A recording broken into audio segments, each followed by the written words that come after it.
Beredar sebuah rekaman di Telegram pada Senin 3 Oktober 2022 dengan narasi militer Ukraina melakukan serangan di daerah Davydivkrit di wilayah Kherson. Setelah melakukan serangan besar-besaran, militer Ukraina juga dikabarkan menderita kerugian besar. Sejumlah kendaraan lapis baja tentara Ukraina tampak dihabisi artileri Rusia. Rekaman detik-detik peluncuran diambil kamera drone. Bagian depan dipenuhi dengan kendaraan lapis baja angkatan bersenjata Ukraina yang terbakar. Semuanya dihancurkan oleh pasukan artileri dan pasukan terjun payung Rusia, jelas keterangan unggahan.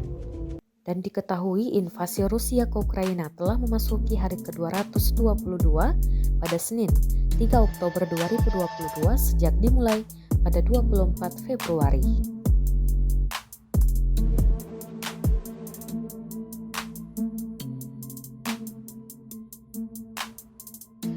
Terima kasih sudah nonton. Jangan lupa like, subscribe, dan share ya.